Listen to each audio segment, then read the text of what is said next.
We work so you can play.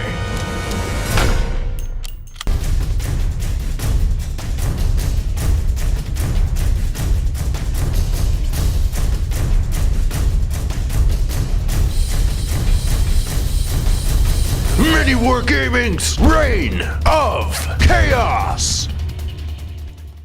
MiniWarGamer Dave here from MiniWarGaming.com. Welcome Wargamers to the Reign of Chaos. In this particular video, what we're going to be exploring is adding on to your Dark Vengeance box set on the Chaos Space Marine side. We're not going to be focused on Dark Angels, Chaos Space Marines. So the models that you see before you there are the models that you get in Dark Vengeance. Now the reason why I'm making this video is because I've gotten a lot of comments and questions, and it's the same question really, and that is, I have Dark Vengeance, what other models should I get to add on to my Chaos Force? That is a fantastic question. Now this is a video set, so this first part, the part that you're watching right now, I'll be focusing on building a 1500 point Chaos Space Marine list that is regular Chaos Space Marines, not a themed army. The second video, which is in the vault, we'll be focusing on building a Nurgle themed army with Typhus and Plague Zombies. So if you're a Vault member and wish to see the exploratory options of having a Nurgle themed Chaos Space Marine army of 1500 points with Dark Vengeance models as a base, click on the link below and you shall see that. If you're not a Vault member, sign up for a 7-day free trial, see that video and see what else is in the Vault. Now, let's get down to chaotic brass tacks here. First, I'm going to tell you exactly what's in the Dark Vengeance set if you're not sure. Leading the Chaos Space Marine army in the Dark Vengeance set is a Chaos Lord. He has a plasma pistol and a power sword. That's what he's modeled with, and that's how he comes. He's kind of like your bare bones basic HQ choice. He's relatively inexpensive, and he's not bad considering that all the models in the Dark Vengeance set that are Chaos equal 500 points exactly. For troops choices, we have 2 units of cultists. Those 2 units are divided into 2 10-man squads. Looking at this first unit of cultists here, the cultist champion on the left is holding a shotgun. That's what he's upgraded with. And the cultist to his right is equipped with a flamer. Shotgun is kind of like a fun weapon. It's not that great. 12-inch range, strength 3, AP nothing, assault 2. Meant for close range before you get into combat or before you're assaulted. Or when you overwatch. Same with the flamer actually, that's good for overwatch. The default war gear for cultists is auto pistol and close combat weapon. And improvised armor, which is a 6+A, which is basically a t-shirt armor. But still, at least it's better than nothing. I like to keep this default setting because your cultists then have 2 attacks base.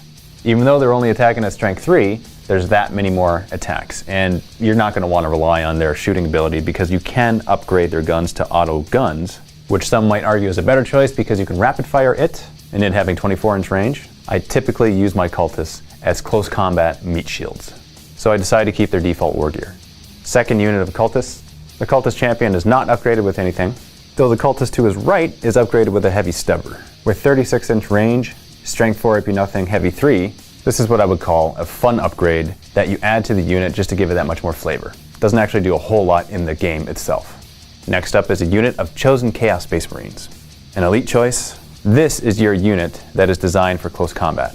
Included in this unit is a model with a power axe, a power fist, lightning claws, and the champion in the front has a power maul. Or at least that's what I think he has. That's what it looks like to me. And you got your regular bolters on the other 2 guys. So you kind of have every possible close combat scenario weapon upgrade with this squad of chosen. So it doesn't matter what unit you're fighting with this unit, you're bound to do some damage of some sort.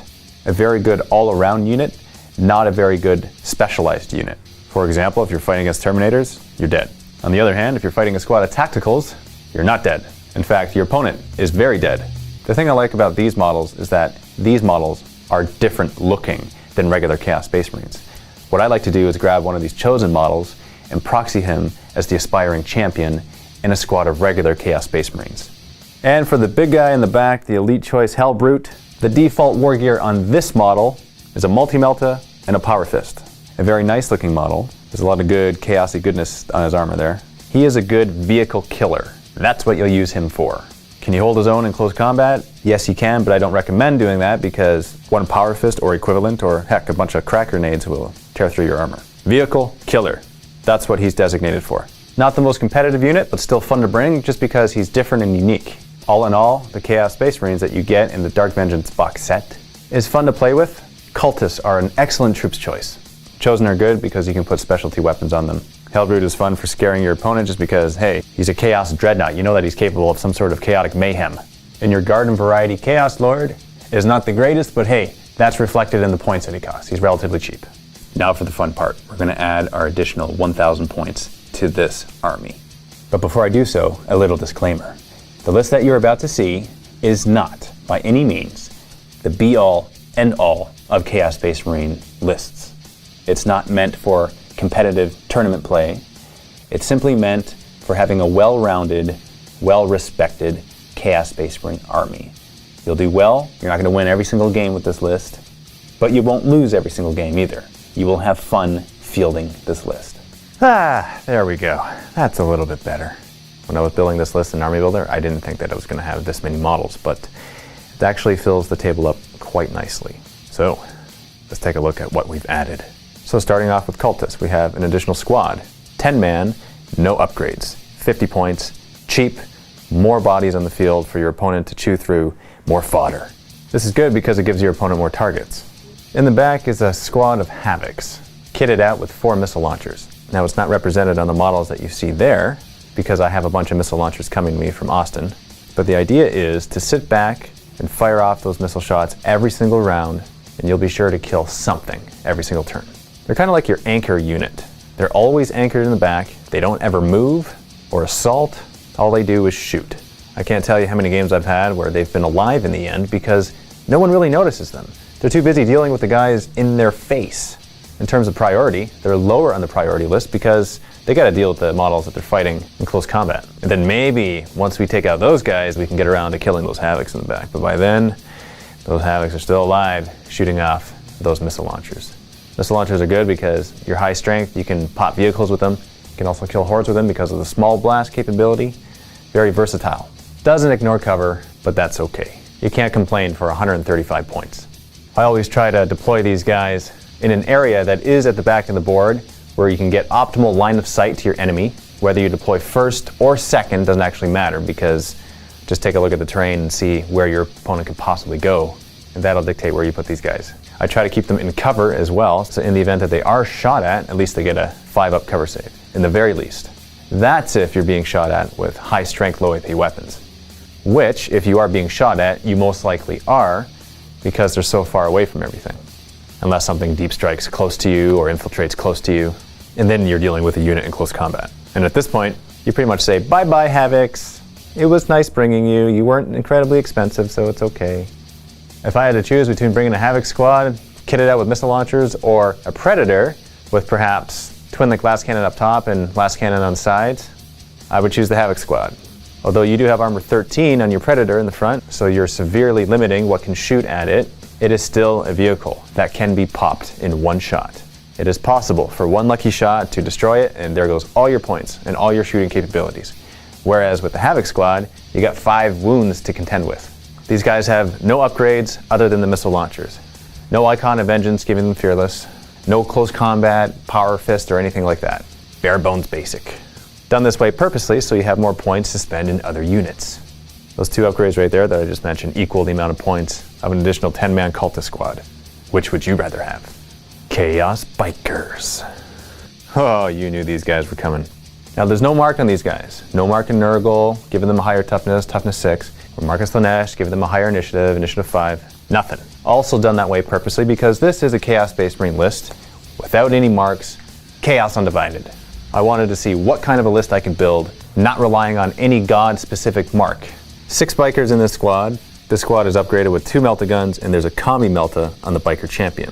The other bikes have twin-link bolt guns. These guys are excellent. They're double good. Heck, I would say they're triple good. They move incredibly fast, being extremely mobile. They have 2 attacks base, so they're decent in close combat, not to mention the Hammer of Wrath attacks. And you can bring a couple of specialty weapons without having to bring 10 of them, which inherently makes you better than regular Chaos Space Marine infantry. Now that balances out with the amount of points that these guys cost, but it's not incredibly expensive. It's only 20 additional points per biker that you add. Now, what to use these guys for? These guys are vehicle killers. They're also Terminator killers. Why? Because of the Meltas. They're elite killers. They are anything that is hiding in the back because it doesn't want to be shot at because it has powerful weapons that can kill you, killers. I do admit, these guys are better with a Mark of Chaos But like I said, because this is not the goal here, this is the best configuration that I can think of. I am partial to Meltas. One might think, why don't you arm them with plasma guns so that they have better range, making them that much more deadly? Which in all honesty is not a bad option. I just prefer Meltas. Meltas, to me, are everything killers. Infantry, elite, vehicle alike. They do not discriminate. Warp Talons, 7 of them. Your fast attack choice. Each one comes with a pair of lightning claws. They cause fear, they are a demon, which means they have a 5-up invuln save. They can deep strike, and they got a special ability. When they deep strike, they cause a blind test, which can potentially lower the weapon skill and ballistic skill of your opponent. I personally don't choose to deep strike these guys very often. They're too expensive and valuable for me to gamble if they'll mishap or be killed or be assaulted. These guys are your close combat killing machines.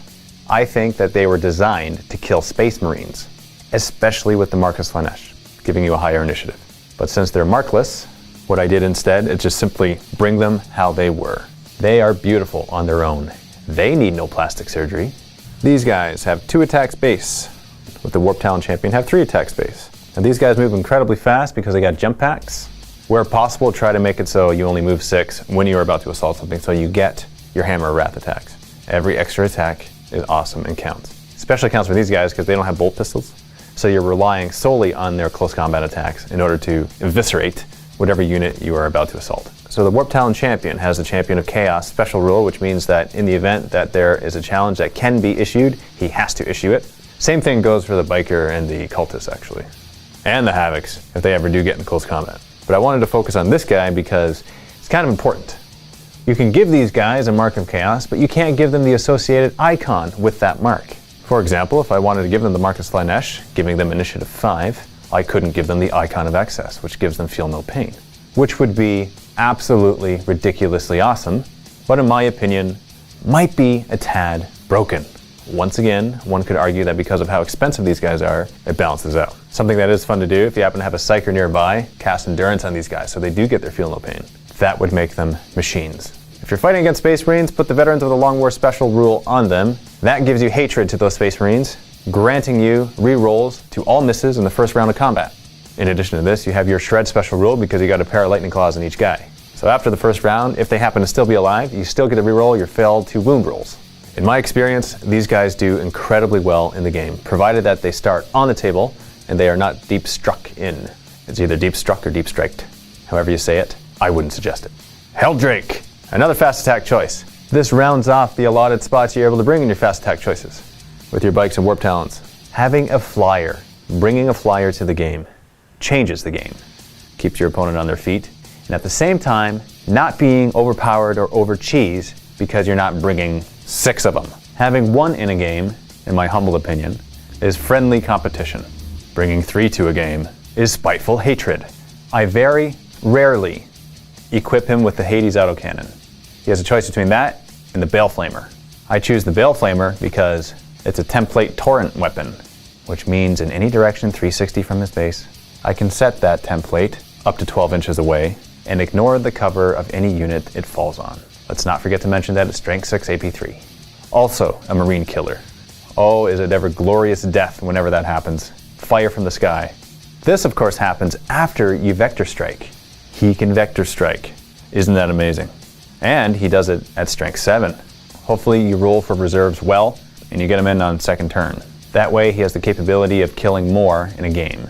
That's the gamble and risk you take when you bring him. I suppose you could start him on the board, but you would need to do so in hover mode, and if you did, oh, you better believe your opponents are going to be targeting him before he gets a chance to fire. So to top off his awesome combat abilities, he's got the Demon Forge special rule, which is activated at the start of any shooting phase or assault phase, and for the rest of that phase, he can reroll all failed 2-wound rolls and all failed armor penetration rolls. However, in order for this to work properly, you got to roll a d6 and hope that you don't get a 1, because if you do, you suffer a hull point, you're not allowed to save it. Thankfully, he's got It Will Not Die, which on the end of your turn, if you roll a 5-up, you regain that hull point. And let's not forget, he's also a demon, so he's got a 5-up invulnerable save. So, answer me this, when would he ever need to jink? This guy is a beast. Now he's 170 points, and they are points well spent. Are these guys broken and cheese? I would say yes. I've had games where they have cleaned up the table by the end of turn 2. That doesn't make for a very interesting game, or fun, for both sides anyway. But all in all, a fantastic choice. Bring him if you can. Get one if you don't have one. Model it up like so. Doesn't come like this. It comes completely mechanical. A Kit Sysmel chaosified it, making it half organic. That's my preferred look. Last but not least, Demon Prince of Tzeentch. Now the reason why he's a Demon of Tzeentch is because he must be upgraded and become a demon of one of the 4 gods of chaos. This is not a choice. He has to have it. And since he has to have it, I give him Tzeentch because he gets to reroll all saving throws of 1. He needs to be upgraded with wings and power armor. I do so every time. If not, he's a waste of points. Being a monstrous creature that can fly, he can vector strike. And this Demon of Tzeentch, Demon Prince, is kitted out for close combat. I have upgraded him with the Black Mace. This guy is deadly in close combat, especially against Space Marines. The only downside to him is that he's not Eternal Warrior. He used to be, but he's not anymore. He can be instant killed if he's wounded with a Force weapon or Strength 10 weapon. It's rare that this happens, but it's possible. Oh, and try not to roll a 1 when you roll your die for your demon attacks, because if you do, you're attacking at weapon skill 1, and that doesn't make for a very fun close combat scenario. Like the Warp Talons, I start with this guy on the board. He is better that way. Some of you might be wondering, well, why don't you just do the same thing with a Helldrake and just start him on the board? Reason being is because when the Helldrake arrives, he can shoot the turn he does so. And Vector Strike, more likely the former, because typically it's turn 2 or 3 that he comes on, and in the event that there is an actual enemy unit within your deployment zone and you're able to Vector Strike it, there's something wrong. You want to take care of that problem. Oh, would you look at the list here that we have before us. Like I said before, this isn't the most competitive list. It's not designed for that. It's designed for well-roundedness. With your Havocs, you got your anchored shooting ability. With your Bikes, you got your mid to close range shooting abilities. With your Helldrake, you have your all-around range shooting abilities. But I would actually say that's more of an infantry killer. Let's not forget the Hellbrute. He is a vehicle killer as well. For close combat, you got your Chosen, which are built in there with all of their nice special weapons. You got your Warp Talons, which are your hard-hitting, fast-moving units. And you got your Demon Prince of Tzeentch with the Black Mace. This is all in addition to your Cultists, which is just good overall fodder fun. This is my suggestion. This list that you're looking before you right now is if you're starting out with Dark Vengeance and you don't have a specific army or god-specific army that you want to collect. If you're not partial to any god of chaos, go with Chaos Undivided, go with this. More lists will be made in the future, but this is your infantry list, for sure. There's a lot of guys on the table here, a lot for your enemy to chew through. Vault members, click on the link below to see the 1500 point Nurgle-themed list with the Dark Vengeance set as a base. And if you're not a Vault member, I encourage you to click on the link below and sign up for a 7-day free trial to the Vault so that you can see that video. You can also see the narrative campaign battle reports, our other battle reports, our painting tutorials, and everything else that is in the MiniWarGaming Vault. I hope you enjoyed this video.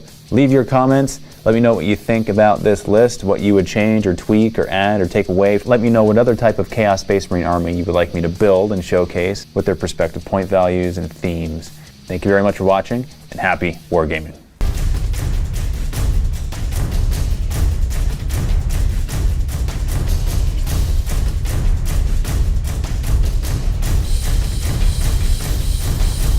MiniWarGaming's Reign of Chaos!